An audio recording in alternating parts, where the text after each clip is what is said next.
कहानी की शुरुआत में हमें इस मानवा की मेन फीमेल लीड की बात बताई जा रही होती है। वो कह रही, मेरा होम टाउन योंगचेन देश के सबसे बड़े पोर्ट का लैंड है। योंगचेन के साथ नीले पानी में तैरते जहाज अपने साथ विदेशी लोगों संस्कृतियों को लाते थे, लेकिन अंदर क्वार्टर के परे मस्तूले की चोटियों के पार मुश्किल से दिखाई देने वाली और देख पाते हैं हमारी मेन फीमेल लीड कमरे के अंदर से चुपके से बाहर देख रही होती है। दो औरतें आपस में बात कर रही। उनमें से एक औरत कह रही, सबसे छोटे मालकिन के बारे में क्या तुम्हें नहीं लगता कि वो बड़ी होते होते काफी बदल गई है? दूसरी औरत कह रही, अरे शांत रहो, वो सुन लेगी। उसकी त्वचा बहुत गोरी है और उसके बाल भूरे हैं। तुम उसे चाहे जैसे भी देखो, वो एक वेस्टर्न महिला की तरह दिखती है। दूसरी औरत कह रही, यही रीजन है कि वो उसे इनर क्वार्टर से बाहर एक कदम भी नहीं रखने देती। क्या तुम जानते हो कि कैसे कुछ पश्चिमी लोग जहाज से आते हैं और वापस जाने के बजाय यही प्यार में पड़ जाते हैं? दूसरी औरत कह रही, शायद मालकिन का भी किसी के साथ चक्कर था। और तभी एक लेडी की आवाज आती है, तुम्हें क्या लगता है कि तुम यहाँ क्या कर रहे हो? और वो लोग घबरा जाते हैं, फिर कह रहे हैं, मैडम।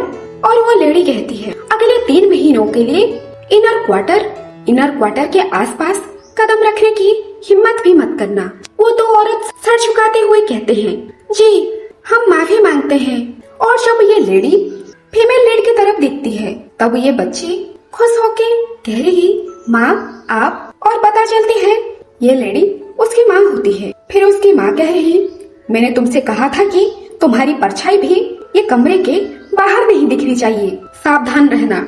और उसे उस कमरे के अंदर बंद करके चली जाती है। हमारी फीमेल लीड उस वक्त बहुत उदास हो जाती है और कह रही, ठीक है। फुसफुसाती आवाजें और ठंडी निगाहें।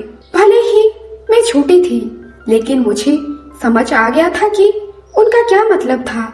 और एक दिन वो कमरा खोल के वो बाहर निकलती है। वो आदमी कह रहा, मेरा बच्ची तुम फर्श को इस तरह क्यों घूर रही हो? और वो बच्ची कह रही, फादर मेरी नजर जो उस सीलन भरी जमीन के आदी हो गई थी, एक कोमल हाथ द्वारा साफ धूप की ओर ले जाई गई। और जब पहली बार देखते हैं बाहर का नजारा, तो वो देखते ही रह जाती है। और उस दिन वो बहुत खुश होती है। उसके फादर कह रहे हैं, क्या वो नीला समुद्र तुम्हारी दिल को सुकून और ताजगी से भरा हुआ महसूस नहीं करता? हमारी फीमेल लीड कहती है, हाँ ये बहुत बहुत बहुत सुंदर है। और वो आदमी कहता है, शियुआ।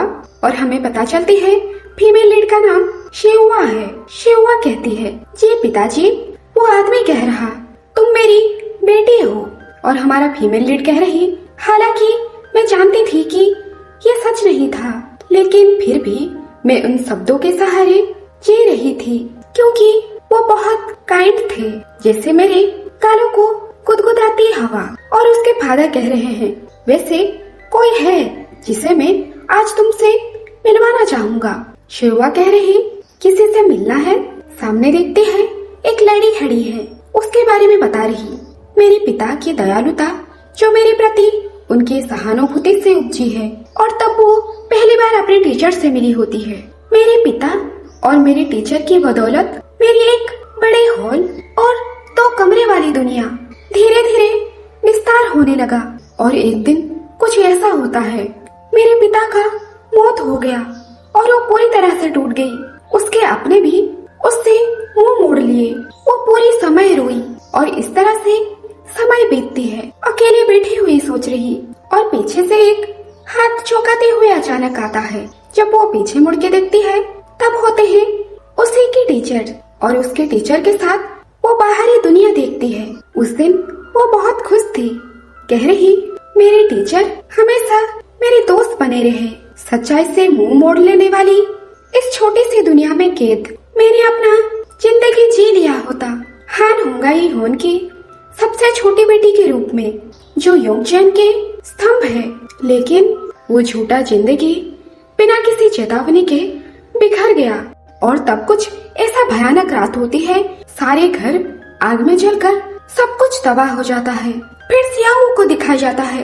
वो रोते हुए कह रही, हाँ मैं समंदर पार करने जा रही और उसके टीचर कह रही ये उस जगह से अलग होगा जहाँ तुम अब तक रहे हो। ये एक अनफेमिलियर और खतरनाक जर्नी होगी। और सियाओ कह रही आपको पता है टीचर, कोई और रास्ता नहीं है, वो विदेशी जिसने ये सब किया। मैं वही हूँ जिसके उसे तलाश है। और उसके टीचर कह रही अब से मेरी बात ध्यान से सुनो, तुम्हारी संकल्प सिर्फ उस आदमी तक ही सीमित नहीं है।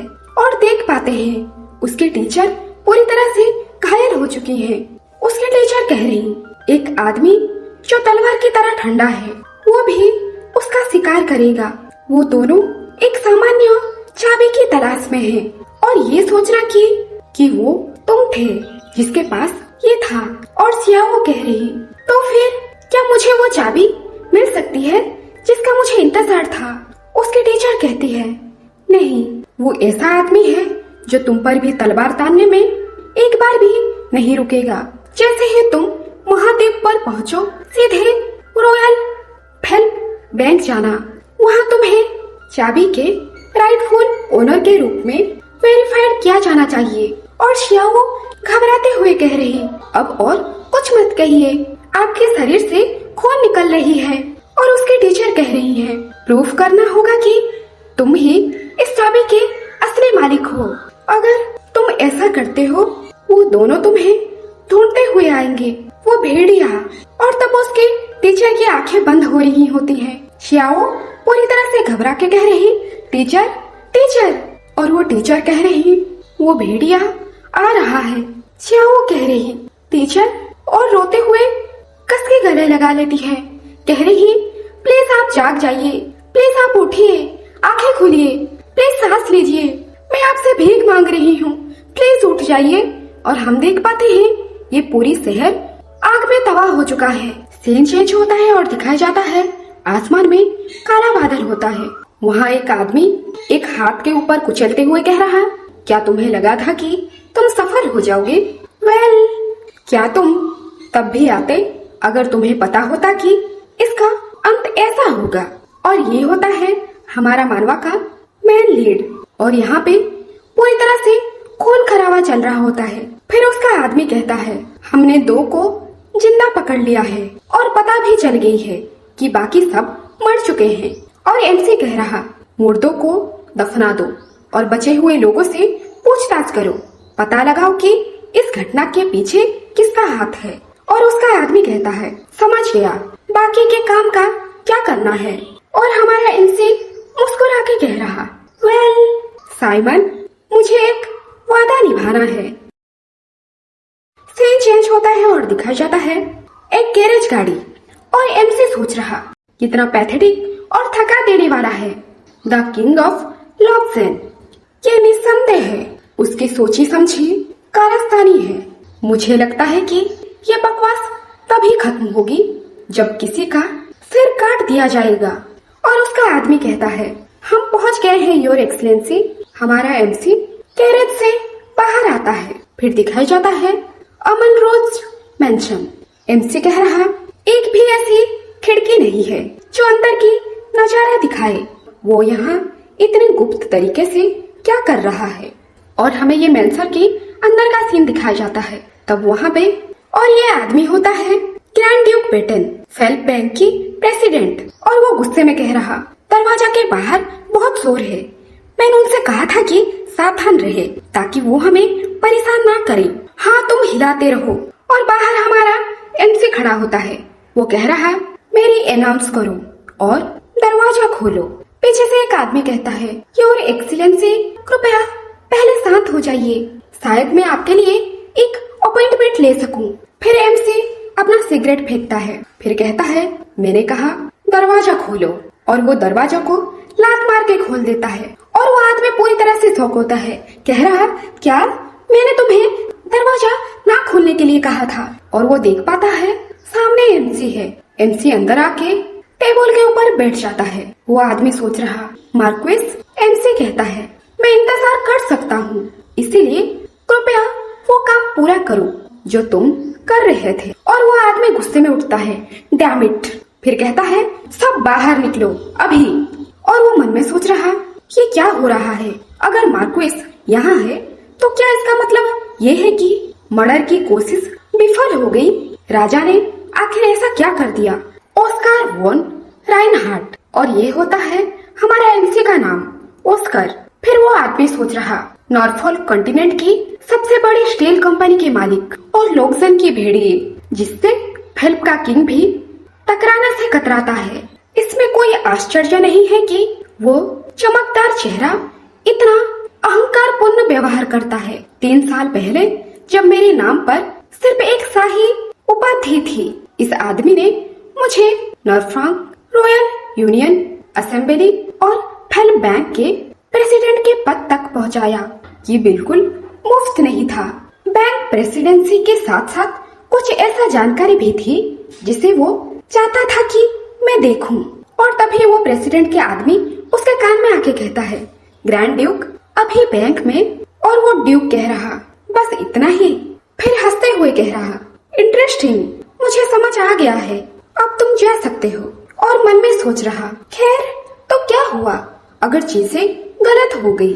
अभी जो जानकारी मैंने सुनी है वो निश्चित रूप से उसकी दिलचस्पी बढ़ाएगी। हालांकि वो आसानी से झांसे में नहीं आएगा। फिर आमने सामने बैठ के कहता है, मार्क्विस रेनहार्ट, मुझे समझ नहीं आ रहा कि ये बदतमीजी किस लिए है। फिर एमसी कहता है, अगर देर से आना बदतमीजी है तो मैं माफी चाहता हूँ। कुछ बिन बुलाए मेहमानों ने रास्ता रोक रखा था। हालांकि मुझे यकीन नहीं है कि वो कहाँ से टपक पड़े। वैसे ऐसा लगता है कि तुम्हें तुम्हारी आदमी ने कुछ इंटरेस्टिंग सीक्रेट बात बता दिया है। मैं क्यूरियस हूँ। और वो आदमी कहता है, वो है, और मन में सोच रहा, वो कितना जानता है? ऐसा नहीं हो सकता।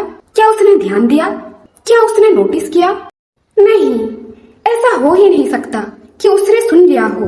फिर वो आदमी कहता है, वो तिजोरी जिस पर तुम नजर रखे हुए हो, वो नंबर क्या था? फिर से, क्या वो 4000 में था या 6000? एमसी कहता है, नंबर 5555।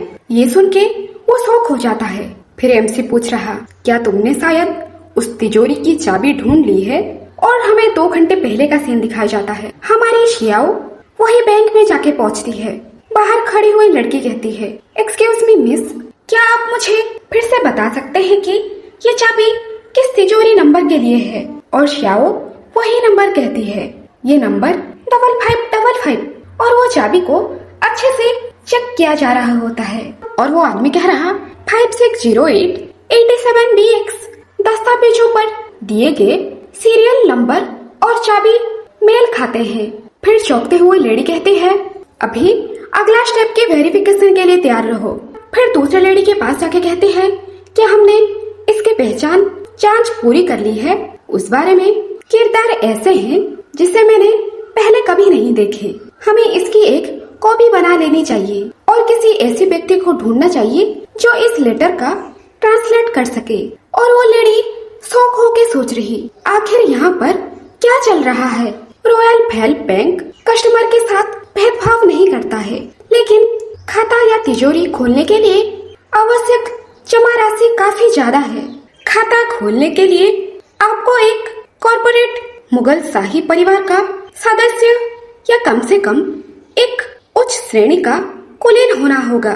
तो फटे पुराने कोट में एक अजनबी विदेशी महिला अचानक सामने आती है और एक चाबी थमा देती है, एक ऐसी तिजोरी के लिए जिसे 25 वर्षों में एक बार भी नहीं खोला गया है। फिर वो लेडी कहती है, चाबी एक सोफिस्टिकेट फोर्जरी हो सकती है। हमारी प्रमाणीकरण प्रक्रिया निश्चित रूप से इसे पकड़ लेगी तब तक। और वो आदमी कहता है, चाबी के एनालिसिस के रिजल्ट आ गया है। और वो दोनों शौक होके कह रहे हैं, फैसला क्या है?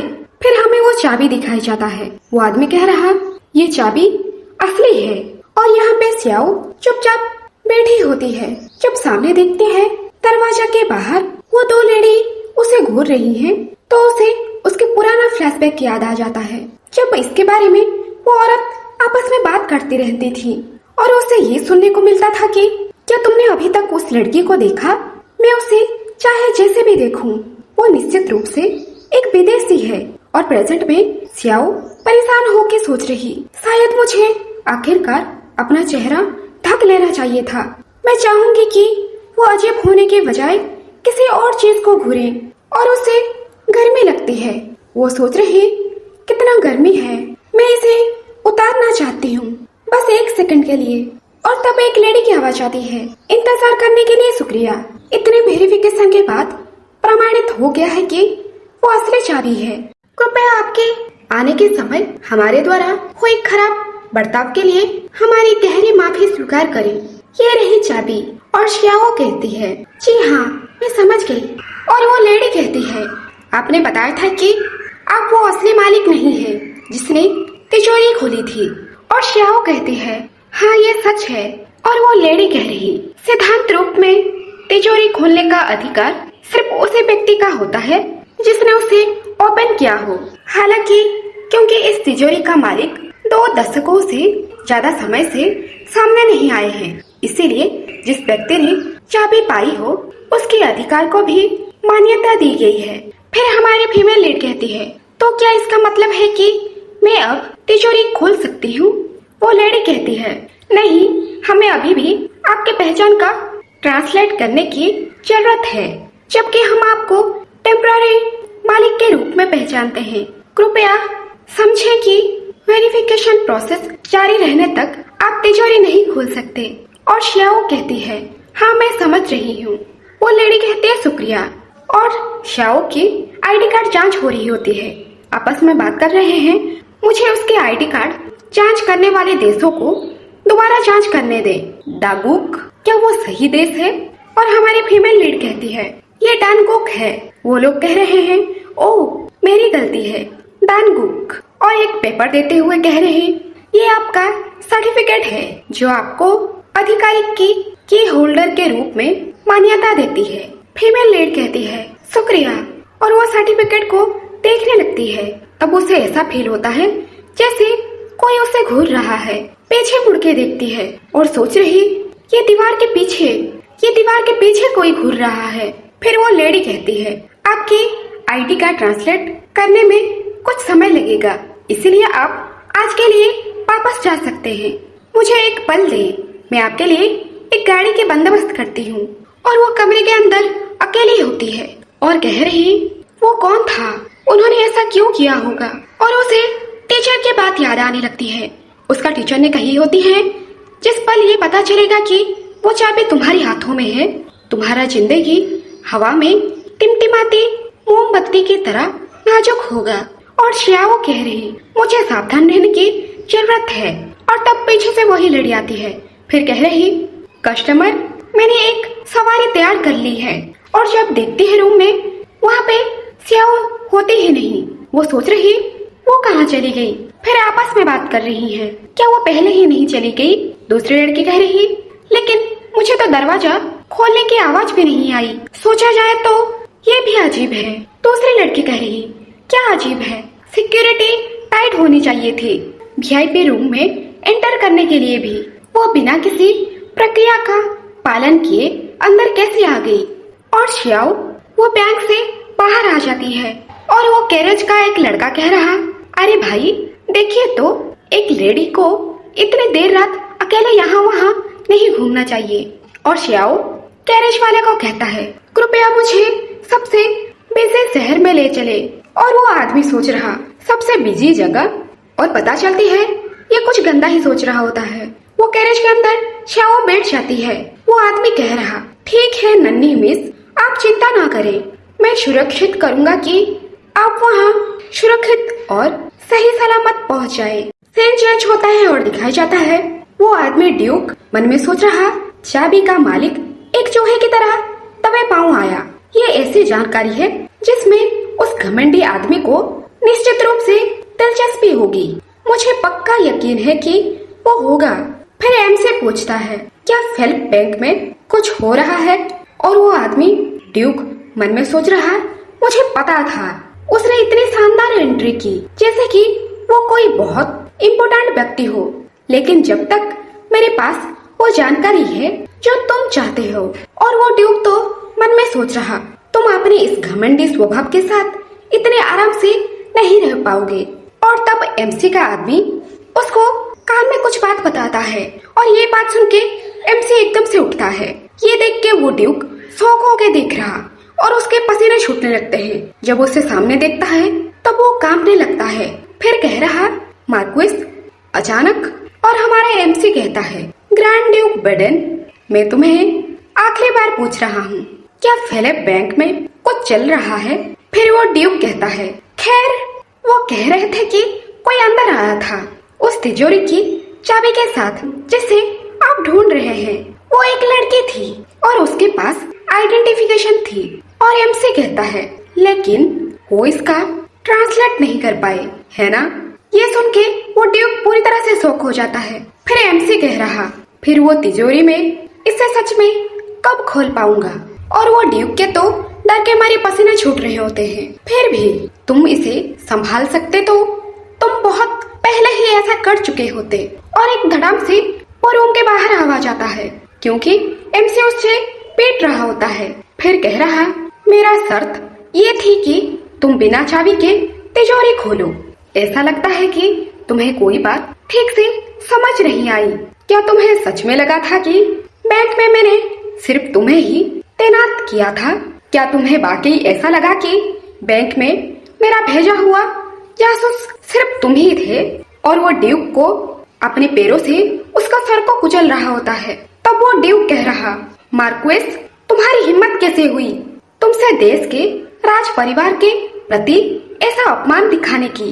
मैं बस एक रास्ता ढूंढ रहा था। और एमसी कहता है तुम कोई रास्ता निकालोगे, मुझे हंसाओ मत। और उसके ऊपर ड्रिंक गिराते हुए कह रहा भले ही यह सच हो, फिर भी इससे क्या फर्क पड़ेगा? 25 साल के बाद चाबी बस एक इंश्योरेंस की तरह है, सही है ना? मैंने तुम जैसे बेकार इंसान को नॉर्फोल्क रॉयल यूनियन असेंबली में पहुंचाया और यहाँ तक कि तुम्हें बैंक का प्रेसिडेंट भी बना दिया। पर जैसा तुम्हें कहा गया था, राजघराने के जासूसी करने के बजाय तुम मेरी हर हरकतों की जानकारी लेक्सन के किंग को दे रहे हो। कम से कम तुम्हें बैंक प्रेसिडेंट के रूप में अपना खर्चा तो निकालना चाहिए था, क्योंकि मुझे तुमसे बस यही एक उम्मीद थी कि तुम बिना चाबी के उस तिजोरी को खोल दो। अब जब चाबी सामने आ गई है तो तुम बेकार हो। अब तुम्हारी कोई कीमत नहीं है। मेरी नजरों से दूर हो जाओ। और वो ड्यूक अपना जान बचाते हुए जोर जोर से सांस ले रहा होता है। उसका आदमी आके कहता है योर ग्रेस। और जब वो कमरे से एमसी निकलता है, बाहर खड़ी हुई लड़कियां उसे देख के फिदा हो रही होती हैं और वो हीरो की तरह बाहर निकलता है। फिर पूछता है और वो चाबी? उसका आदमी कहता है हम उसे ड्रैग कर रहे हैं। और एमसी मन में सोच रहा तो चाबी का मालिक? हाँ, मैंने उस चाबी को बरसों बरसों तक ढूंढते हुए बेताबी में बिताया। कितना मजेदार है।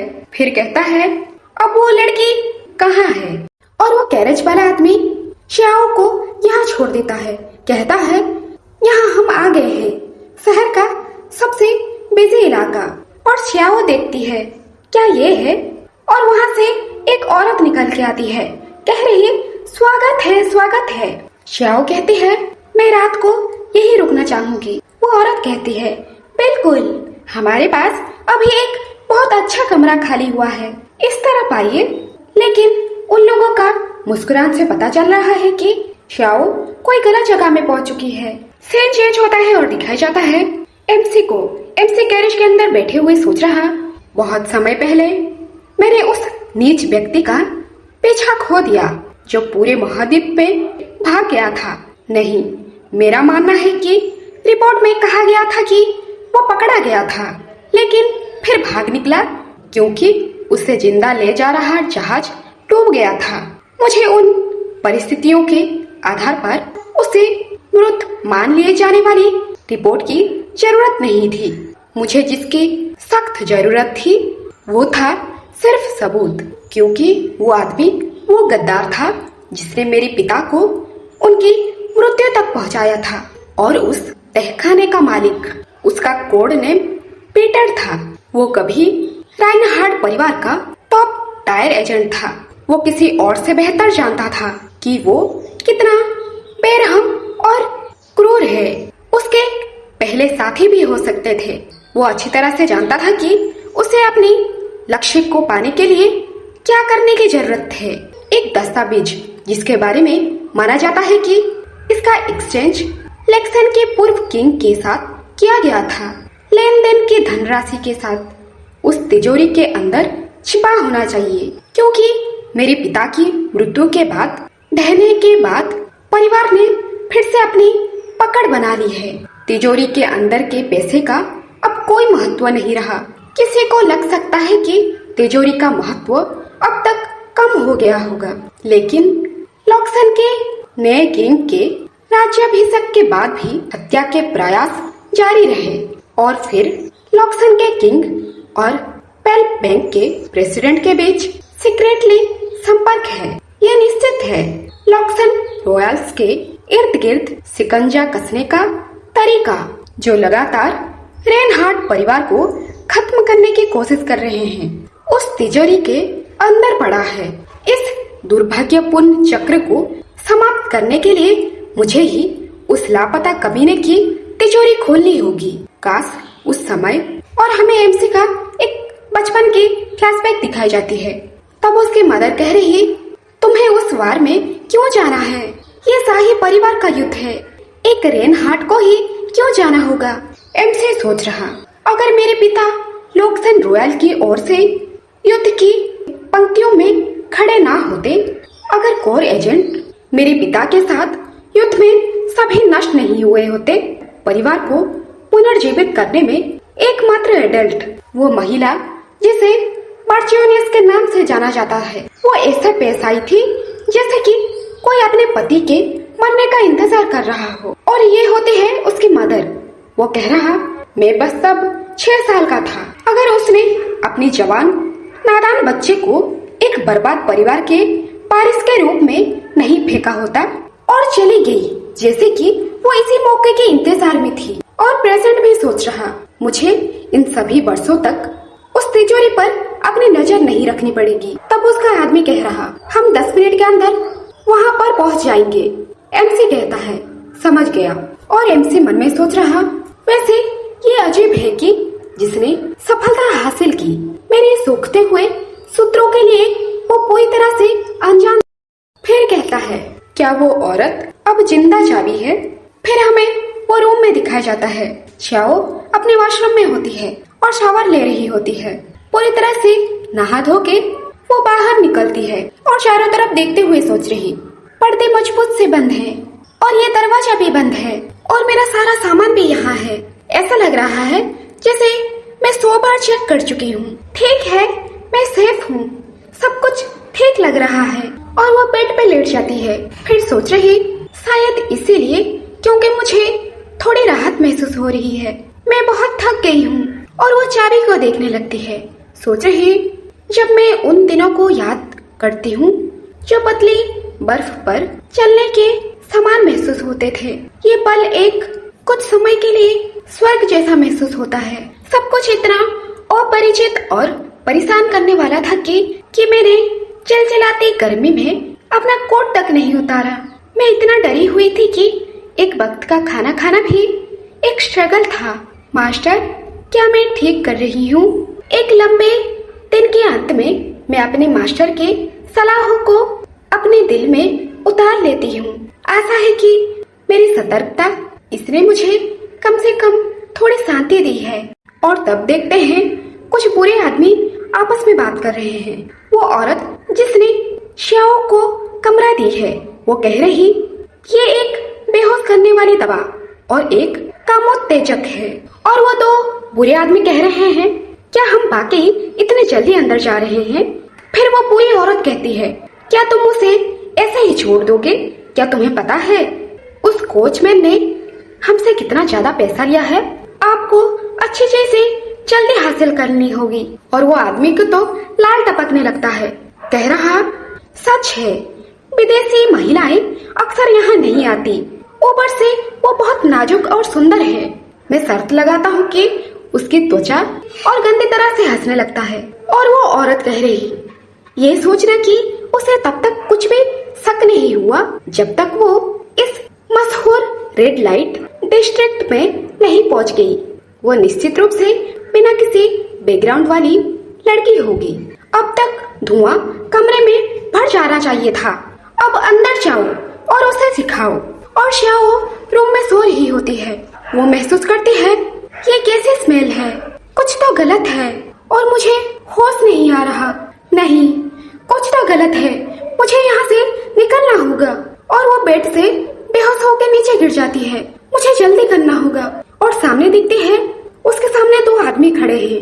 उनमें से एक आदमी कह रहा, यार हमें इसे हवा देनी होगी या इसे बाहर निकलना होगा, वो पूरी तरह से होश खो देगी। और दूसरा लड़का कह रहा, अरे बाप रे, ये बहुत ही ज्यादा हॉट है, वो तो वाकई बहुत ज्यादा खूबसूरत है। फिर कह रहा, घूरना बंद करो और उसे दवा दे दो, यही बिल्कुल सही टाइम है। और हंसते हुए उसके तरफ हाथ आगे बढ़ाता है और कह रहा, क्या मुझे एक बार इस ट्रेनिंग में थोड़ी मेहनत लगानी चाहिए? चलो देखते हैं। और हमारी फीमेल लीड को पता चल जाती है कि उसके साथ गलत होने वाला है। वो पूरी तरह से घबरा जाती है और उसको धक्का देती हुई उसका हाथ को दांत से काट लेती है। और वो लड़का गुस्से में कह रहा, ये क्या है, तुम्हें तो अधमरा होना चाहिए था। और दूसरा लड़का कह रहा, तुम क्या कर रहे हो, तुम एक लड़की तक को नहीं संभाल सकते। वो लड़का कह रहा, वो बहुत तेज है, क्या तुम सिर्फ देखते रहोगे, जल्दी करो। और उसके ऊपर पूरी तरह से चढ़ जाते हैं। और वो लड़के कह रहे हैं, शांत हो जाओ, शांत हो जाओ, एक अच्छी बच्ची बनकर दिखाओ। और उसे जबरदस्ती टैबलेट खिलाने लगते हैं। फिर कह रहा, हो गया, अब बस हो गया, देख इसमें ज्यादा समय नहीं लगा है ना। फिर वो हंसने लगते हैं। और हमारी फीमेल लीड बेसहारा होकर सोच रही, नहीं, मैं इसी तरह खत्म नहीं होने दे सकती, मुझे किसी चीज को पकड़ना होगा। प्लीज कोई है, मास्टर, ग्रैंडफादर। और वो लड़का श्याओ के ऊपर पूरी तरह से चढ़ जाता है। और तभी कोई आने की आवाज आती है। वो लड़का कह रहा, क्या, कौन है? जब श्याओ देखती है नीली आंखें, और तब सामने हमारा एमसी होता है। और तब उसे उसके टीचर की बातें याद आती है।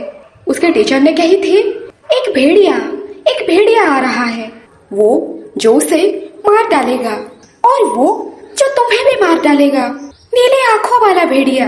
और इसी तरह ये कहानी के पार्ट 3 यही खत्म करती हूँ। मिलते हैं नेक्स्ट पार्ट में। वो लड़का कहता है, नहीं, मुझे लगता है तुम गलत रूम में आ गए हो। क्या वो इंसान जो गलत कमरे में आया है उसे नहीं जाना चाहिए? और तभी एमसी एकदम से उसका सर पकड़ के दीवार पे दे मारता है। फिर कह रहा, तुम में से कोई भी मेरी एक बात भी नहीं समझ सकता। वो लड़का का सर से खून बहने लगता है और वो डर के मारे भाग रहा होता है। फिर एमसी उसके सीने में पैर रखते हुए कहता है, क्या तुम कमीने आखिर हो कौन? ये सब भी श्याओ अनकॉन्शियस होके देख रही होती है। एमसी की नजर भी उस पे पड़ता है और उसके आदमी समझ जाते हैं ये सीन खून से रंगने से पहले उसे ले जाना होगा। और श्याओ को उठाते हैं। आपस में कह रहे हैं, ये लड़की बेहोश हो गई है, चलो इसे अभी के लिए एक तरफ ले जाते हैं। और पीछे से आवाज आता है, योर एक्सीलेंसी। जब पीछे मुड़ता है तब वही औरत होती है जिसने श्याओ को रूम में रखी थी। साइमन कहता है, हम रेड लाइट एरिया की ऑनर को ले आए हैं। वो औरत पूरी तरह से डरी हुई होती है। साइमन उसको कान के पास आके कहता है, अपना सिर उठाओ। और जब वो औरत अपना सिर उठाती है, सामने देखती है एमसी खड़ा है। वो तो देख के पूरी तरह से शॉक हो जाती है। तब एमसी कहता है, तुम यहाँ हो? मुझे लगा कि वो तुम्हारी साथी लग रहे हैं, इसीलिए मैं उनका ख्याल रखना चाहता था। और ये सब सुन के वो औरत कांपते हुए नीचे झुक जाती है। बोलती है, माय लॉर्ड, मैंने ऐसा क्राइम किया है जिसकी सजा मौत है, बस एक बार प्लीज मुझे माफ कर दीजिए। और एमसी कहता है, आज रात ठहरने के लिए कोई मेहमान नहीं थे? वो औरत कहती है, हाँ ऐसा है। एमसी कहता है, और वो लड़की जिसे 5000 में खरीदा गया था, इसका तो असल में कभी कोई वजूद ही नहीं था। वो औरत कहती है, हाँ ये सही है, बिल्कुल। एमसी कह रहा, वैसे तुमने उसे क्या दिया है? फिर वो औरत कहती है, वो ड्रग्स था। ये एक सीरियस ड्रग्स नहीं है, बस इतना है कि वो अपने शरीर को ज्यादा हिला डुला नहीं सकती, सिर्फ वो सेंस कर सकती है। और जब अपना सिर उठा के एमसी की तरफ देखता है तब एमसी पूरी तरह से गुस्से में देख रहा होता है और जो कि पूरी तरह से खतरनाक लग रहा होता है। फिर एमसी कहता है, तो तुमने इस बीच कुछ बेकार काम किया। अगर तुम इस तरह की चीजों को ठीक से नहीं संभाल सकती तो तुम्हें शुरू से ही अपनी औकात जान लेनी चाहिए थी। और वो औरत नीचे झुककर माफी मांगने लगती है। सीन चेंज होता है और दिखाया जाता है श्याओ को उनके साथ लेकर आ जाते हैं। साइमन कह रहा, तुम कहते हो कि इस लड़की को जो दवा दी है वो कल सुबह तक अपने आप असर छोड़ देगी। और सियाओ को कह रहे हैं, बेवजह यहाँ वहाँ मत घूमो, कहीं जगह टिके रहो। दूसरा आदमी कहता है, जब वो लड़की जागेगी तब कोई प्रॉब्लम नहीं होगी। साइमन कहता है, वो तो तब अगर वो सुरक्षित रूप से जाग जाए। चाबी, आईडी कार्ड और आइडेंटिटी सर्टिफिकेट मैंने उन सभी को सुरक्षित कर लिया है। जैसे ही डुप्लीकेट चाबी और आईडी सर्टिफिकेट आ जाए उन्हें असली वाले से बदल देना। डॉक्टर को पहले ही बुला लो। अगर वो तय समय के बाद भी होश में ना आए तो कोठे के ऑनर को ले आना और जब उसकी तरफ दिखता है उसे टच करने वाला होता है तब स्याओ अपना करवटें बदलती है। फिर अपने आदमियों को चले जाने का इशारा करता है। फिर सोच रहा, ऐसा लगता है कि एक लड़की को इन आदमियों के पास इस हालत में छोड़ना सही नहीं है। और तब एमसी पहुंचता है। फिर पूछ रहा, उसका नाम क्या है? वो लड़की जो वहाँ है, मैं पूछ रहा हूँ उसका नाम क्या है? फिर साइमन कहता है, आइडेंटिफिकेशन कार्ड को पढ़ा नहीं जा सकता, इसीलिए फैसला बैंक ने इसे अभी के लिए रोक दिया है। फिर एमसी कहता है, मुझे 1 हफ्ते के अंदर रिकॉर्ड किया हुआ वर्जन लाके दो। बैंक पर भी कड़ी नजर रखना। हेल्प के किंग कैसा है? साइमन कहता है, इंफॉर्मेशन जल्द ही आ जाना चाहिए, मैं जाकर देख के आता हूँ। और एमसी के पास चाबी रख के वहाँ से चला जाता है। और वो चाबी को देख के एमसी सोच रहा, मुझे लगा कि ये किसी ऐसे इंसान के पास होगा जो सबसे टॉप पर नजर आता हो, लेकिन और सामने देखता है और सियाओ की तरफ आगे बढ़ने लगता है। सोच रहा, ये सोचना कि वो बस ऐसी ही एक लड़की थी, उसे देख के तो हैरान होने से भी कई ज्यादा मैं स्पीचलेस हूँ। उसकी आंखें जो ड्रग्स के वजह से धुंधली हो गई है, होश में होने का कोई साइन नहीं दिखती है। और वो रूप जिसने इसे थामे रखा है वो और कुछ नहीं बल्कि बेहद कमजोर और छोटी है। एक भी जगह ऐसा नहीं है जिसे जोर लगाकर बनाया गया हो, इतनी हल्की रेखाओं के साथ बनाया गया है। एक लड़की जो धुंधली सी ड्राइंग की तरह लगती है।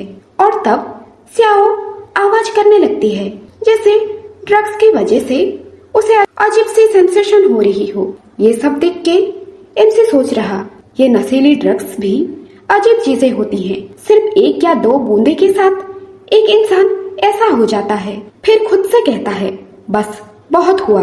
क्या पहली बार में ही देखते रहने की कोई जरूरत थी? एक बेहोश लड़की को और ज्यादा देखने का कोई मतलब नहीं है। और वहाँ से जा रहा होता है। फिर वापस आवाज सुनाई देती है और जब देखता है उसके शरीर पे खून की बूंदें भी गिरने लगती है। ये सब देख के एमसी उसके पास जाता है, कहता है, नहीं, वो बेहोश है, फिर भी वो ड्रग्स के असर से लड़ने के लिए अपनी ही जीभ को काटने की कोशिश कर रही है। और सियाओ की आंखों से आंसू भी निकलने लगते हैं। एमसी कह रहा, अपनी मर्जी से नहीं, इजाजत नहीं है। और उसके मुंह पे अपनी उंगली रख के कहता है, आराम करो, धीरे हो जाओ। सियाओ तब भी नशे में खुद को छुड़ाने की कोशिश कर रही होती है। एमसी कहता है, तुम्हें क्या लगता है तुम कहाँ जा रहे हो? क्या तुम रोक रहे हो जब तुम ऐसे दिख रहे हो जैसे कि तुम किसी भी पल बिखर सकते हो? और मन में सोच रहा, उसकी आंखें किसी खाली खोल की तरह सूनी है, फिर भी वो बेताब है। एक ऐसी औरत जिसके रोम रोम में सावधानीता बसी है। और तब स्याओ एमसी की उंगली को बाइट कर देती है। ये देख के एमसी मुस्कुराता है, कह रहा, कितने जिद्दी हो, इससे काम नहीं चलेगा। अगर तुम सावधान नहीं रहो तो तुम्हारी जान भी जा सकती है, अपनी मर्जी से नहीं। कुछ समय के बाद स्याओ शांत हो जाती है और देख पाता है उसे नींद आ गई है। वो सो जाती है। एमसी कह रहा, क्या खत्म हुआ? उसके मुंह से अपनी उंगली निकालता है। जब उसे सोते हुए देखता है, कुछ पल के लिए उसे देखते ही रह जाता है। एक नाजुक शरीर। फिर उसे समझ आ जाता है कि मुझे अच्छे से समझ आ रहा है, वो कोठे की औरत तुम्हें क्यों रखना चाहती थी। और उठ के वहाँ से जाने लगता है। कुछ समय के बाद साइमन पहुँचता है।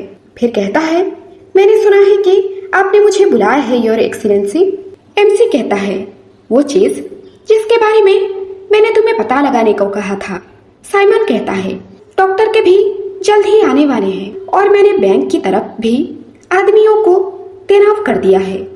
हाँ, ये रहा उस लड़की की नेशनलिटी के बारे में इंफॉर्मेशन। वो डांगुक के रहने वाली है। डांगुक कॉन्टिनेंट में एक भूमि, रियोहोर एम्पायर के पास एक राजशाही राज्य। फिर एमसी कहता है, वो औरत मुझे वो मिश्रित जाति की लग रही थी। साइमन भी कहता है, मुझे भी ऐसा ही लगा था, लेकिन इस मोड़ पर कुछ भी निश्चित नहीं है। फिर एमसी कहता है, साइमन कहता है, हाँ योर एक्सीलेंसी। एमसी कहता है, तुम्हें क्या लगता है कि चाबी और वो औरत के हाथ में कैसे आई? वो असल में तूफान में बह गया था और उसका डूबने का रिपोर्ट मिली थी। तो फिर पीटर, क्या वो कमीना अभी भी समंदर की गहराइयों में है, या फिर वो बिना मास्टरलेस चाबी बस समंदर में तैरती रही? पीटर के बारे में माना जाता था कि वो चाबी एक साथ डूब गया था। साइमन कहता है, उस समय हमें जो जानकारी मिली थी उसके अलावा कोई और रिपोर्ट नहीं आई है। एमसी याद करता है, रिपोर्ट नंबर 2021 था क्या? लगभग 3 साल पहले पूर्व मार्क्वेस के एक खुफिया एजेंट के रूप में जिसने रिपोर्ट लिखी थी, थेरेसिया विटगेनस्टाइन थी। एक ऐसी शख्सियत जिसकी प्रशंसा इस प्रकार की जाती है, उसकी तुलना किसी से नहीं की जा सकती। फिर कहता है, थेरेसिया की तरफ से अभी तक कोई खबर नहीं आई। साइमन कहता है, नहीं, उसका आखिरी संदेश ये था कि वो इस बारे में और थोड़ा देखेगी। फिर एमसी कहता है, पता लगाओ कि वो अभी कहाँ है। और मन में सोच रहा, जैसे ही विरोधाभासी सवाल सतह पर उधरता है, मेरा सिर फिर से गर्म होने लगा है।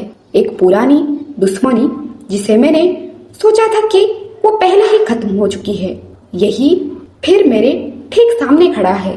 ये ऐसी चीज नहीं है जो महज एक लिखी गई रिपोर्ट के साथ खत्म हो जाए और हमें एक फ्लैशबैक दिखाई जाती है। सारे चिल्ला रहे हैं, पानी लाओ, पानी। और स्याओ को देखते हैं, वो रूम के अंदर बंद हुई है और बाहर से आवाज आ रही है, पानी लाओ।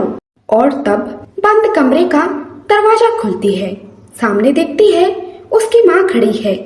उसकी माँ कह रही, उठो, जाग जाओ और बाहर जाओ और देखो, वो जिसने वेंचे के परिवार को नष्ट कर दिया और घर के सर्वेंट्स के विरुद्ध कार्रवाई की, जो तुम्हारी सो कॉल्ड पिता ने किया। क्या तुम्हें पता है कि तुम्हारे पिता ने क्या किया है? वो ग्रैंडफादर जो तुम्हें बाहर निकालने की हिम्मत नहीं जुटा सके और तुम्हें सहारा दिया, और तुम्हारे पिता ने उनकी कब्र खोद डाली और उसके अवशेष ले गया। और श्याओ पूरी तरह से घबराई हुई। फिर उसकी माँ कह रही, ये देखते हुए कि तुम हैरान भी नहीं हो, तुम तो पहले से ही सब जानते थे और ये भी जानते थे कि मैं तुम्हारी माँ नहीं हूँ, और वो आदमी जिसे तुम अब तक अपना पिता कहते आ रहे हो, वो असल में तुम्हारी ग्रैंडफादर है। फिर चिल्ला के कह रही, तो फिर क्या तुम्हें ये भी पता है तुम्हारे पिता ने मेरी बेटी के साथ क्या किया? और ये सब सुन के स्याओ मानो पूरी तरह से जम गई हो, रोते हुए कहती है, मैं माफ कर दीजिए। और उस दिन उस कमरे से बाहर भागने लगती है और पीछे वो औरत चिल्ला के रोते हुए कह रही, तुम्हारी पिता, अपने पिता को ढूंढो, ढूंढो वो आदमी कहाँ है, ढूंढो वो आदमी को और अपने दादाजी को वापस लाओ। स्याओ भागती हुई खाली आसमान में उठती हुई आग की लपटें, कलखी और राख के बीच से जो खुद रात से भी ज्यादा गहरी है, मैं बिना रुके दौड़ते रही। अनगिनत लोगों की चीखें मेरे थकनों से लिपटी हुई थी और मेरी मालकिन की तीखी चुभती हुई नजर ऐसी महसूस होती थी जैसे वो मेरी पीठ पर बार बार वार कर रही हो। उस दहकती आग के अंत में जिसके ओर मैं भागी थी, चाहे मैंने निराश ही क्यों ना देखी हो, और सामने अपने टीचर को घायल अवस्था में देखती है। भले ही मेरे मरते हुए टीचर को देखकर भी और उसको टीचर को देख के भागते हुए उसके पास जाती है। अंधेरा छा गया और मेरी दृष्टि ओझल हो गई और उसके टीचर की भी मौत हो जाती है। फिर सेम प्रेजेंट में आता है और वही औरत का आवाज सुनाई देती है। वो कह रही, रुकिए, कृपया 1 सेकंड रुकिए, वो अभी जाग जाएगी, कृपया रुक जाइए। फिर वहाँ खड़े हुए आदमी कह रहे हैं, अगर वो जागती है तो वो जागती है, तुम्हारी कहने का क्या मतलब है कि वो जाग जाएगी। और स्याओ अपने आंखें खुलती है और कह रही, मेरे कान बज रहे हैं, ऐसा लग रहा है ये कोई सीरियस सिचुएशन है। और वो औरत चिल्ला के कह रही, रुक जाइए, कृपया कृपया रुक जाइए। और उसके आदमी उसे जबरदस्ती घसीट के रख के कह रहे हैं, क्या तुम यहाँ पे शांत बैठ सकती हो। और स्याओ सोच रही, लेकिन मैं अपना शरीर भी नहीं हिला पा रही हूँ। और ये आवाज जब देखती है वो औरत को, उसे सब कुछ याद आ जाती है कि वही वो औरत थी जिसने उसे रहने के लिए कमरा दी थी, और वही उस दिन के हादसा, जबरदस्ती उसे ड्रग्स खिलाई गई थी। वो पूरी तरह से डरी हुई, घबराई हुई किसी की इंतजार में थी, कोई तो आके उसे बचा ले। और वो डरावना रात, और उसे ये भी याद आता है कोई उस वक्त आया था जिसकी नीली आंखें और एकदम से शौक होके नींद से जागती है। कौन? वो कौन था? और उसे जागते हुए वो आदमी भी देख पाते हैं। फिर कहते हैं, सीनियर 1 मिनट रुक जाइए, ऐसा लग रहा है कि वो जाग गई है। और स्याओ कहती है, मैं कहाँ हूँ? और सारे उसे जागता हुआ देखते हैं। फिर वो औरत कह रही, ओह मिस, मुझे माफ कर दीजिए, तो आप फाइनली जाग गई। और साइमन उसकी तरफ देखता है, फिर अपने आदमियों से कहता है, इसकी अब कोई जरूरत नहीं है, इसलिए इसे हटा दो और योर एक्सीलेंसी को इस बारे में खबर दो। फिर वो औरत को वहाँ से लेके चले जाते हैं। स्याओ सोच रही, मेरी सर बहुत तेजी से घूम रहा है। फिर साइमन उसके पास आता है, फिर पूछता है, क्या तुम होश में आ गए? स्याओ भी उसकी तरफ देखती है। फिर साइमन पूछता है, क्या आपको लगता है कि आप चल सकते हैं? आपके कपड़े बदल लीजिए और मेरे पीछे आइए। और स्याओ सिर हिला के हाँ कहती है और मन में सोच रही, इससे पहले कि मैं पूरी तरह से होश में आती, ऐसा लग रहा है कि मेरी अगली मंजिल पहले ही तय हो चुकी है। और वो अपने कपड़े चेंज करके आ जाती है और जाते हुए सोच रही, तो इसका मतलब ये है कि चाबी किसी और के हाथों में होना हवा के सामने टिमटिमाती एक मोमबत्ती की तरह है। किसी का जिंदगी एक धागे से लटका होना। हालांकि मुझे एक नाजुक जिंदगी का डर नहीं है। अगर मेरी जिंदगी की शुरुआत पाप की शुरुआत थी, तो क्या प्रायश्चित अंततः मृत्यु ही नहीं है? अगर मुझे किसी चीज से डर लगता है, तो ये मेरे दादाजी को घर ना ला पाना है और इस तरह बेमतलब मर जाना बिना कुछ हासिल किए। और वो तभी उस कमरे के सामने पहुंचती है। जब अंदर जाते हैं तब देखती है एमसी खड़ा है। सारे उसे सर झुकाते हैं। ये सब देख के वो भी अपना सर झुकाती है और महसूस करती है, मैं तो अपना सर ऊपर उठा ही नहीं पा रही। और एमसी पीछे मुड़ता है और सियाओ को देख के कहता है, ऐसा मत रहो, एक पल के लिए मेरी तरफ देखो। क्या तुम देखोगी? और सियाओ अपना सर उठाती है। सामने एमसी मुस्कुराता हुआ खड़ा है। आधी रात को फेल्प बैंक में तैनात भेड़िए की तरफ से एक रिपोर्ट आई। महिला की पहचान पत्र एक छोटे से पूर्वी एशियाई देश में जारी किया गया था। महिला की आइडेंटिफाई जिसे डांगुक कहा जाता है। इस महाद्वीप पर सिर्फ एक ही देश है जिसे हेरोड कहा जाता है, जिसके डांगुक के साथ डिप्लोमेटिक रिलेशन है। फेल्प के राजा ने आइडेंटिफिकेशन जांच के लिए उस देश में भेजने का आदेश दिया था। हालांकि आइडेंटिफिकेशन प्रोसेस में काफी समय लगेगा। चाबी की प्राप्ति की परिस्थितियों की जांच भी की जाएगी। साथ ही प्रमुख राष्ट्रीय समाचार पत्रों में इसकी घोषणा की प्रोसेस भी होगी। इसलिए हम उम्मीद करते हैं कि इसमें कम से कम आधे साल से लेकर 2 साल तक का समय लगेगा तिजोरी को खोलने में। एमसी कहता है, 2 साल बहुत लंबा समय है। हम इसके इतने लंबे समय को कैसे कम कर सकते हैं? साइमन कहता है, खैर फेल्प बैंक एक्ट के साथ टकराव से बचने के लिए एक रास्ता है, वो है मैरिज। एमसी कहता है, मैरिज? साइमन कहता है, हाँ, एक महिला का, हाँ, एक वुमेन का मैरिज ऊंचे दर्जे वाले आदमी से होता है। इसके साथ ही उसकी पहचान साफ हो जाती है और पहचान पत्र की प्रोसेस छोटी हो जाती है। हस्बैंड वाइफ के बीच उत्तराधिकारी संबंध हो जाता है और आप उसके ना होने पे भी तिजोरी खोल सकते हैं। फिर एमसी कहता है, और इसमें जोखिम? साइमन कहता है, सच कहूँ तो वो औरत खुद एक खतरा है, क्योंकि हमें उसके पर्सनल बैकग्राउंड के बारे में बिल्कुल भी जानकारी नहीं है। ये पूरी तरह से अनप्रेडिक्टेबल है कि क्या वो इस शादी को स्वीकार भी करेगी या फिर क्या उसे मजबूर किया जा सकता है। अगर वो गवाही देती है कि शादी जबरन की गई थी, तो फेल्प बैंक में इन पर्सन से आमने सामने की जांच के दौरान चीजें मुश्किल हो सकती है। शादी के जरिए से स्क्रीनिंग की प्रोसेस 1 साल कम हो जाती है। और एमसी सोच रहा, चाबी ठीक मेरी आंखों के सामने है, लेकिन मुझे आराम से बैठना होगा और 1 साल का इंतजार करना होगा। हालांकि जब तक चाबी मेरे हाथ में है, मेरे लिए उतावले होने का कोई रीजन नहीं है। मैंने कभी सोचा भी नहीं था कि चाबी इस तरह मेरे हाथों में आ जाएगी। मुझे फैसला लेने की कोई जल्दी नहीं है।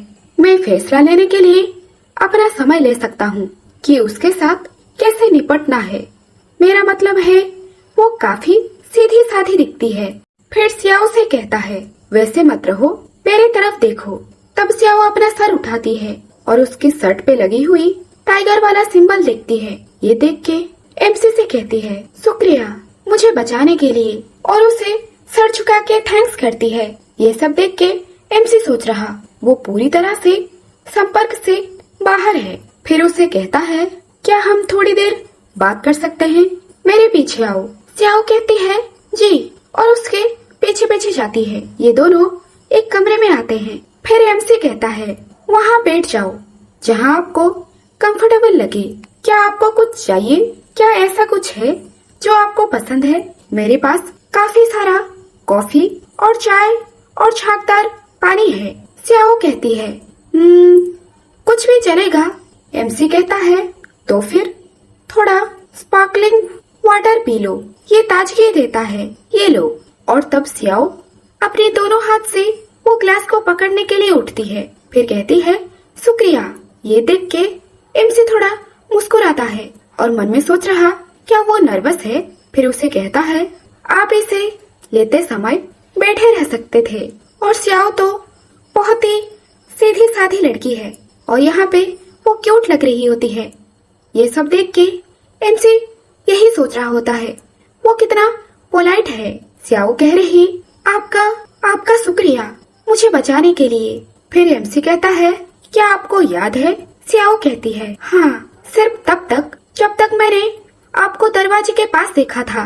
एमसी कहता है, ओह, बस वही तक? क्या आपका टंग ठीक है? सियाओ सोच रही, मेरी जीभ, अब याद आया, मेरी जीभ की बाई तरफ दर्द तो हो रहा था। कहते हैं, लेकिन मुझे कुछ भी याद नहीं है, क्या कुछ हुआ था? तब एमसी पूछता है, तुम्हारा नाम क्या है? स्याओ कहती है, मेरा नाम सियोआ। एमसी कहता है, सियोआ? हाँ, सियोआ। एक डरावनी प्रेजेंस, बिल्कुल एक जंगली जानवर की तरह। सियोआ। और एमसी को देखती हुई सियोआ सोच रही, वो बुदबुदा रहे हैं जैसे कि इस महाद्वीप के लिए एक अपरिचित लहजे पर विचार कर रहे हैं, स्वाभाविक रूप से और इत्मीनान से। रीजन ये हो सकता है। और एमसी से पूछती है, क्या मैं आपका नाम भी जान सकती हूँ? एमसी कहता है, ऑस्कार, ऑस्कार वॉन रेनहार्ड। ये नाम सुन के स्याओ सोच रही, जैसा कि उम्मीद थी, वो यही आदमी है, वो आदमी जिसके बारे में मेरे टीचर बात कर रहे थे। वो भेड़िया जो मुझे ढूंढते हुए आएगा, वो भेड़िया जो मुझे ढूंढते हुए आएगा। मुझे खुशी है कि वो मुझे ढूंढ लिए। और तब ऑस्कार कहता है, सोचो तो सही, तुमने मुझे तुम्हें बचाने के लिए धन्यवाद नहीं दिया है। श्याओ कहती है, हाँ।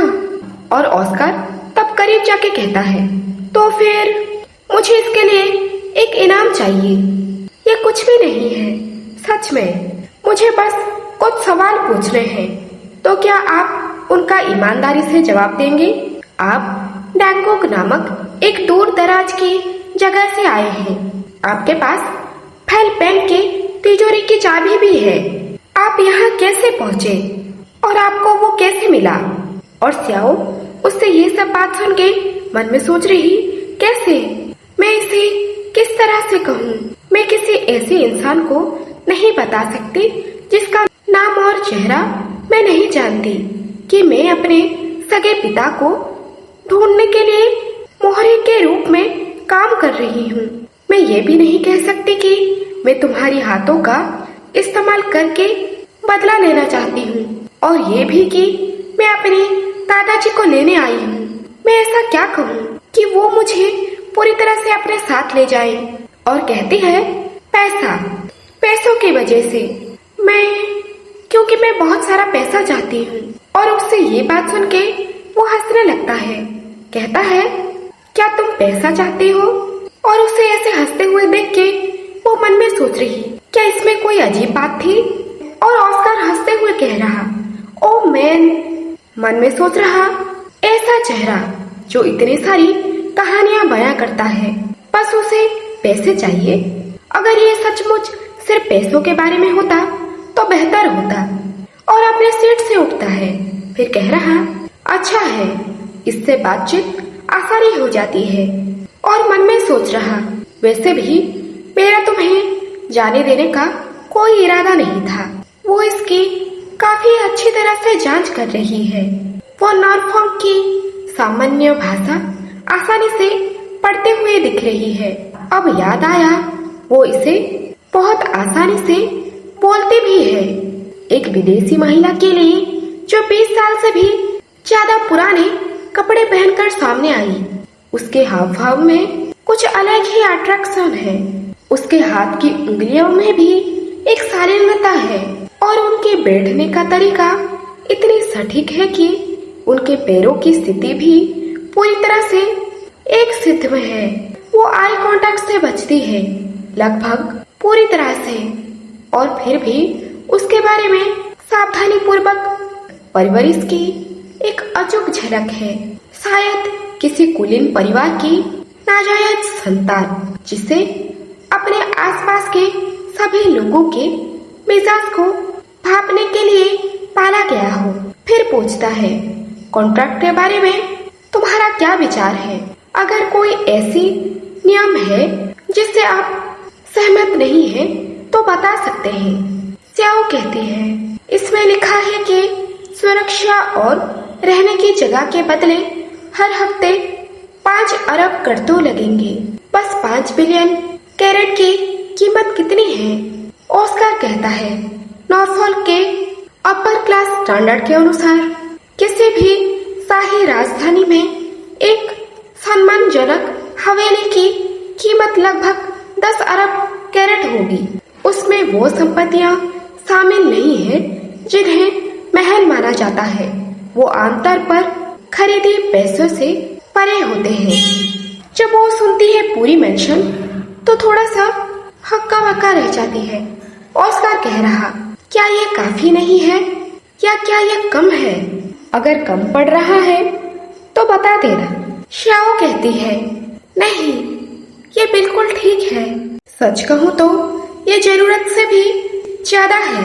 ऑस्कार कहता है, तो क्या हम अभी साइन करें? और श्याओ धीरे से अपने दोनों हाथ आगे बढ़ाती है। ये देख के ऑस्कार सोच रहा, फिर से दोनों हाथों का इस्तेमाल कर रही है। और श्याओ वो पेन को देखने लगती है। जब उसे अच्छे से देखती है तब वो पेन उससे खुलती ही नहीं। ऑस्कार कहता है, क्या आप पहली बार फाउंटेन पेन देख रही हैं? मुझे उन पेन की आदत है जिन्हें इंक में डुबाना पड़ता है। वो पुराने एंटिक्स हैं। कैप हटाओ, आपको इसे खींचना होगा। क्या ये नहीं खुल रहा? श्याओ कह रही, ऐसी बात नहीं है, मुझे बस डर है कि कहीं मैं इसे तोड़ ना दूं। ये सुन के एमसी हल्का मुस्कुराते हुए कहता है, बस इसे खींच लो। 1 हफ्ते में 5 बिलियन कैरेट पर तुम इसे एक बार इस्तेमाल करने के बाद फेंक सकते हो। और सियोआ कैप खोलती है, कहती है, हाँ, मुझे लगता है मैं अब लिख सकती हूँ।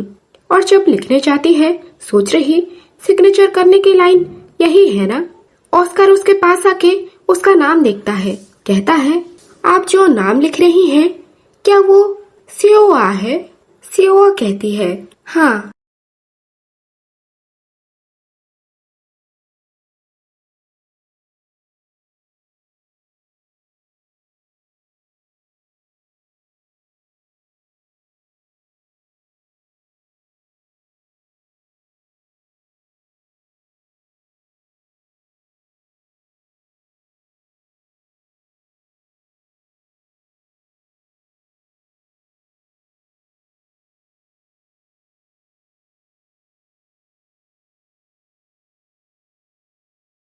लेकिन आपने 3 शब्द लिखे हैं, हान सियोआ। सियोआ कहती है, मेरा दिया गया नाम सियोआ है और हान मेरा परिवार का सरनेम है। हान सियोआ और ऑस्कर उसके पास होने के कारण इन दोनों के बीच में आई कांटेक्ट हो जाती है। वहाँ से मुड़ते हुए कहता है, साइन किया गया कॉन्ट्रैक्ट सर्वेंट के द्वारा कलेक्ट किया जाएगा। और अपना कोट उठाते हुए पेन को अपने पास ही रखने कहता है। जब वो जाने के लिए निकल रहा होता है तब सियोआ पीछे से आवाज लगाती है। ऑस्कार पीछे मुड़ता है। सियोआ कह रही, कब? आप कब वापस आएंगे? उस पल दोनों ही शांत हैं और कोई जवाब ना देते हुए वहाँ से चला आता है। सियोआ खड़ी हुई सोच रही, तो इस तरह बात आगे बढ़ी। आखिर में मैंने एक कॉन्ट्रैक्ट पेपर पर साइन कर दिया। एक ऐसा कॉन्ट्रैक्ट जिसकी शर्त पैसा और प्रोटेक्शन। फिलहाल तो ये फायदेमंद लग रहा है, लेकिन आखिर में इसका शायद यूं ही मतलब है कि जब तक तिजोरी खुली नहीं जाती मुझे अपनी आजादी को सौंपना होगा। मेरी सुरक्षा या भलाई से संबंधित कोई धारा नहीं है। सिर्फ तब तक सुरक्षा जब तक ये उनके उद्देश्य को पूरा करती है। थोड़ा शांत होके कहती है, लेकिन फिलहाल ये बहुत है अभी के लिए। सीन चेंज होता है और दिखाया जाता है किंग के मैंशन में। जो आदमी को एमसी ने मारा था वही आदमी भड़कते हुए कह रहा, देखिए योर मैजेस्टी, फेल्प के राजा ने उसे पर्सनली बुलाया है और फिर भी उसने देर से आने की हिम्मत किया। लॉक्सन का वो कुत्ता खुलेआम फेल्प और महाराज दोनों का अपमान कर रहा है। हमें तुरंत लॉक्सन के राजा के पास एक विरोध दर्ज करना चाहिए। और ये आदमी है किंग ऑफ फेल्प, हेनरी 4। वो कहता है, कुछ पल पहले तुम मार्क्वेस रेनहार्ड के साथ लेटर का आदान प्रदान करते हुए मुस्कुरा रहे थे और अब तुम लॉक्सन के राजा से विरोध करने की बात कर रहे हो। वो आदमी कहता है, क्या आपका अपमान नहीं हुआ है? ये बदतमीजी से कोई बढ़कर नहीं है। इसे फेल्प राजघराने की हत्या के प्रयास से कम नहीं माना जाना चाहिए। अगर आप चाहें तो मुझे बता सकते हैं। और तब किंग पूरी तरह से गुस्सा में आ जाता है। फिर कहता है, क्या तुम्हें अब इस बात का एहसास हो रहा है? मार्क्विस ने कभी फेल्प के राजा की परवाह नहीं की। तुम मूर्ख बेवकूफ, क्या तुम्हें लगता है कि मैं इस बारे में नहीं जानता, इस बारे में अनजान हूँ? मार्क्विस से था जिसने तुम्हें प्रेसिडेंट की कुर्सी पर बिठाया है। मैं राजा इस बात के खिलाफ था। तो मुझे बताओ, तुम रॉयल बैंक की प्रेसिडेंट करने में कैसे आए? Grand Duke Baden? नहीं, मेरा सौतेला भाई। और किंग गुस्से में कहता है, क्या मैं तुम्हें समझाऊं कि तुम्हारी ऐसी दयनीय हालत क्यों हुई है? क्योंकि तुम दोनों तरफ ताक झांक करने की मूर्खता कर रहे हो। जब मैंने तुम्हें डायरेक्टर बनाने से मना कर दिया तो तुम इसके बजाय मार्क्विस से चिपक गए, इस उम्मीद में कि तुम अपना हिस्सा लेकर चुपचाप खिसक जाओगे। उस कमीने ने तुमसे कितना कीमत मांगी? और वो प्रेसिडेंट घबराते हुए कहता है, योर मैजेस्टी, आपका क्या मतलब है? एक कमीना, एक कीमत? आपने कहा मैं पूरी तरह से अपनी योग्यता के बल पर प्रेसिडेंट बना हूँ। और तब आवाज आता है, योर मैजेस्टी, और ये दोनों ही देखते हैं। तब सामने होता है ऑस्कर मार्क्वेस। किंग कहता है, उसे अंदर आने दो। और वो आदमी प्रेसिडेंट कहता है, और वो आदमी कह रहा मार्क्वेस लॉक्सन आ गया। और ऑस्कर अंदर आता है, कहता है, मैं फिल्म के किंग योर मैजेस्टी के प्रति सम्मान व्यक्त करता हूँ। और तब वो किंग ऑस्कर को अच्छी तरह से नजर डालता है, उसकी तीखी आंखें और इस तरह से बालों को देखता है और मन में सोच रहा, वो आदमी अपनी जान दांव पर लगाने के लिए अपने बालों तक का इस्तेमाल कर रहा होगा। एक 30 साल के आदमी के लिए जिसका दिल पूरी तरह से काला है, क्या वो बाल उसे एक युवा और नटखट 20 साल के आदमी जैसा नहीं दिखाते? इस तरह वो सीमाओं को तोड़ सकता है, लोगों को अपनी सतर्कता कम करने पर मजबूर कर सकता है और चतुराई से वो सब पा सकता है जो वो चाहता है। और तब वो आदमी प्रेसिडेंट गुस्से में कहता है, मार्क्विस रेनहार्ड, आप देर से आए हैं। आपकी इतनी असभ्य होने की हिम्मत कैसे हुई? क्या तुम शाही परिवार को एक मजाक समझते हो? ऑस्कर कहता है, ये एक अचानक संदेश था और मैं जितने जल्दी हो सका यहाँ भागा भागा आया, लेकिन मुझे उम्मीद है कि आप इसे कृपया समझने की कोशिश करेंगे। और वो प्रेसिडेंट गुस्से में कहता है, ये किस तरह का बहाना है? और तब किंग कहता है, मैंने सुना है कि कल रात तुम्हारी और ग्रैंड ड्यूक बेडन के बीच कुछ हुआ था। मार्क्विस, मैं आपसे सीधी तौर पर पूछूंगा, क्या तुमने ग्रैंड ड्यूक के मुंह में वाइन डाली थी? ऑस्कर कहता है, दरअसल ड्यूक ने कल रात काफी ज्यादा शराब पी ली थी। वो प्रेसिडेंट कहता है, इससे इनकार मत करो, तुमने मेरा मुंह बंद करके जबरदस्ती शराब पिलाई थी। ये साफ तौर पर शाही परिवार के खिलाफ हत्या का प्रयास था। और ऑस्कर तब कहता है, ग्रैंड ड्यूक बेडन, हत्या का प्रयास? ये कैसे काम करेगा? और अगर ऐसा ही है तो निश्चित रूप से इसका कोई रीजन होगा, है ना? बिना किसी कारण के कोई कार्रवाई नहीं होती। क्या आप सहमत नहीं हैं? और वो प्रेसिडेंट बेडन की पसीने छूटने लगते हैं। वो सोच रहा उस शिकार को घूरना जो पहले ही पकड़ा जा चुका है, और वो एकदम से कांपने लगता है। उसे वही बात फिर से याद आ जाती है, वो भेड़िए की आंखें, और एकदम से डरते हुए नीचे गिर जाता है। ये सब भी किंग देख रहा होता है। फिर उसे बोलना पड़ता है, ड्यूक को बाहर ले जाओ, जल्दी, अभी के अभी बाहर ले जाओ। फिर कहता है, मुझे पता है कि तुम फेल बैंक में तिजोरी खोलना चाहते हो। मुझे ये भी पता है कि तुमने ग्रैंड ड्यूक को बैंक का प्रेसिडेंट बनाया है। यही रुक जाओ, चाहे कुछ भी हो जाए, फेल बैंक सिद्धांत के अनुसार ही काम करेगा। और ऑस्कर उसका जवाब देता है, कहता है, हाँ योर मैजेस्टी, मैं समझता हूँ कि आप क्या कह रहे हैं। अनजाने में आपको चिंतित करने के लिए मैं माफी चाहता हूँ। मैं ईमानदारी से माफी मांगता हूँ। फ्यूचर में योर मैजेस्टी को चिंता करने की कोई जरूरत नहीं होगी, इस बात का मैं वादा करता हूँ। और एक फाइल लाके रख देता है। किंग पूछता है, ये क्या है? ऑस्कर कहता है, ये माफी मांगने का एक तरीका है। किंग कहता है, मैं इसे नहीं खोलूंगा, इसलिए इसे वापस ले जाओ। ऑस्कर कह रहा, तो आप इसे जला सकते हैं, कृपया इसे ऐसा समझें जैसे कोई कौवा आपके लिए लेकर आया हो। चाहे आप इसे पढ़ें या जला दें, ये उसे नहीं मिटाएगा जो कौवा पहले से जानता है। और वो किंग सब कुछ समझ रहा होता है। और ऑस्कर उसे ये कह के चला आता है। लिफाफे में है वो सारा करप्शन जो बेडन ने बैंक प्रेसिडेंट के रूप में होते हुए किया है। मैं ग्रैंड ड्यूक बेडन से छुटकारा पाना चाहता हूँ, जो मेरी रास्ते का कांटा है, और किंग इसे मना नहीं कर सकता। एक सीक्रेट तब तक सीक्रेट रहता है जब तक कि उसमें किसी और की हिस्सेदारी ना हो। उस आदमी को रखने का कोई रीजन नहीं है जिसने मुझे धोखा दिया। वो जिंदा है या नहीं? और वो मेंशन से बाहर निकल के आता है। वहाँ पे बाहर खड़े हुए साइमन और उसके आदमी ऑस्कर को देखते हुए पूछता है, किंग ने कैसा रिएक्ट किया? ऑस्कर कहता है, कैसे? मैं भी यही सोच रहा हूँ। साइमन कह रहा, यहाँ बात का स्केड्यूल है। आपकी अर्ल होल्टन के साथ एक मीटिंग है, साथ ही अब से लगभग 2-3 घंटे बाद टाइटन के चेयरमैन के साथ एक अपॉइंटमेंट भी है। ऑस्कर पूछता है, पकड़े गए आदमियों का क्या हुआ?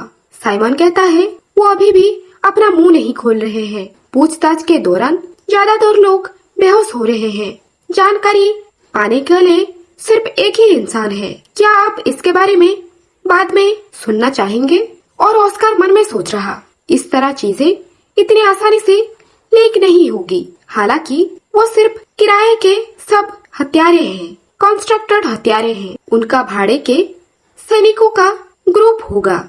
वो लोग जो राजा की ओर से उनके काले कारनामे करते हैं। हम वहाँ जासूस भेजकर उन पर पूरी नजर भी रखते हैं। वैसे भी क्योंकि वो उसके साथ जुड़े हुए हैं, तो कम से कम एक बार वहाँ जाना बुरा विचार नहीं होगा। और साइमन और एक आदमी से बात कर रहा होता है। ऑस्कर भी पूछता है, क्या वो लड़की फेलपैंग गई थी? साइमन कहता है, अभी नहीं। ऐसा लगता है कि वो दुकान पर गई थी। जरूरी सामान खरीदने के बाद उसे सूचित किया गया था कि बैंक जाने का काम तय था। और ऑस्कर मन में सोच रहा, हाँ सही कहा। उसके कपड़े और सामान घिसे पिटे लग रहे थे।